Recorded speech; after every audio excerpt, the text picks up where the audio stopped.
रह सकता। और धर्मात्मा धर्म के बिना अपनी गरिमा को नहीं बना सकता। धर्म से धर्मात्मा जिंदा होते हैं और धर्मात्माओं से धर्म आगे बढ़ा करता है। इसलिए दोनों के बीच में संतुलन समन्वय होना चाहिए, इसलिए दोनों के बीच में संबंध होना जरूरी है। धर्म और धर्मात्मा एक दूसरे के पूरक हुआ करते हैं। श्रमण और श्रावक, सन्यासी और संसारी दोनों एक दूसरे से मिलकर के चलते हैं। एक बार श्रावक को मुनि के दरवाजे पर आना पड़ता है, तो एक बार मुनि को श्रावक के दरवाजे जाना पड़ता है। जब श्रावक को ज्ञान की भूख लगती है, जब श्रावक को तत्व ज्ञान की भूख लगती है, जब श्रावक को धर्म ध्यान की भूख लगती है, जब श्रावक को सत्संग की भूख लगती है, जब श्रावक को श्रद्धा भक्ति के समर्पण की भूख लगती है, तो श्रावक अपने घर से निकलता है और संत के दरवाजे पर आकर के, संत के दर पर आकर के बैठ जाता है और संत उसको ज्ञानामृतम भोजनम, ज्ञान रूपी अमृत परोस दिया करता है। और जब संत को भूख लगती है तो संत अपने आश्रम से निकल के, अपनी कुटिया से निकल करके, अपने तपोवन से निकल करके श्रावक के दरवाजे पर जाकर के खड़ा हो जाता है। कितना दोनों मधुर संबंध है दोनों के बीच में, कितना प्यारा संबंध है कि एक बार श्रावक को मुनि के पास आना पड़ता है तो एक बार मुनि को भी श्रावक के पास जाना पड़ता है। अगर धर्म को जिंदा रखना है तो यह संबंध हमेशा बरकरार बना करके रखना पड़ेगा, यह संबंध हमेशा मधुर बना करके रखना पड़ेगा। मुनि को भूख लगी तो श्रावक के घर पहुंच गए। कभी कभी भगवान को भी भक्तों से काम पड़े, लगी भूख तो भैया श्रावक के घर को चल पड़े। अरे कभी कभी भगवान को भी भक्तों से काम पड़ता है, और जब भक्तों से काम पड़ता है तो रामचंद्र जी गंगा के किनारे जाके केवट के दरवाजे पर खड़े हो जाते हैं। और मुनि जब होते हैं वो भी अगर श्रावक से काम पड़ता है तो अपने तपोवन से निकल करके श्रावक के दरवाजे पर जाके खड़े हो जाते हैं और श्रावक के घर में आंगन में हाथ फैला के खड़े हो जाते हैं, अंजलि बांध करके खड़े हो जाते हैं आहार हेतु। और जब मुनि आहार लेते हैं तो श्रावक उन्हें आहार देता है। मुनि के हाथ नीचे होते हैं, श्रावक के हाथ ऊपर होते हैं। देने वाला हमेशा बड़ा होता है।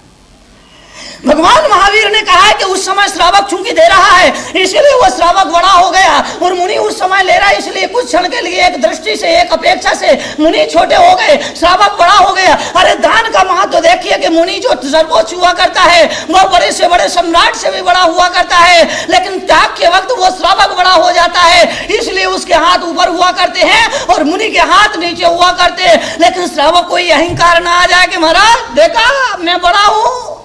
महावीर कहते हैं ध्यान रख, तू नीचे खड़ा है और मुनि पट्टे पर खड़ा है, इसलिए मुनि अब भी बड़ा है।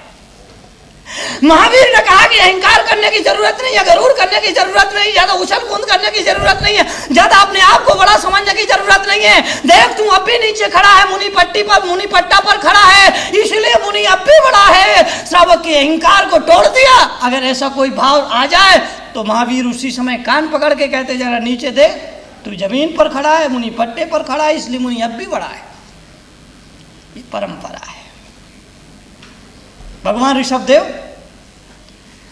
राजा श्रेयांश के दर पर, घर पर आहार ले रहे हैं। 6 महीने के उपवास के बाद, 6 महीने के संकल्प के बाद भगवान ऋषभदेव को आहार मिलता है। विधि पूरी होती है, पड़गाहन किया जाता है, नवदा भक्ति से आहार दिया जाता है। ध्यान रखना, भोजन रूखा सूखा हो चल जाएगा, लेकिन भक्ति रूखी सूखी नहीं चलेगी। भोजन रूखा सूखा होगा चल जाएगा, लेकिन भक्ति रूखी सूखी नहीं चलेगी। जिस श्रावक के घर रूखी सूखी भक्ति होती है उस घर मुनि आहार नहीं लेता है, उस घर मुनि भोजन नहीं करता है, उस घर में कोई भिक्षु भिक्षा स्वीकार नहीं करता है। भक्ति रूखी सूखी नहीं होनी चाहिए। अपने बच्चों को केवल धन की शक्ति देकर ही नहीं जाना, नवदा भक्ति देकर के भी जाना।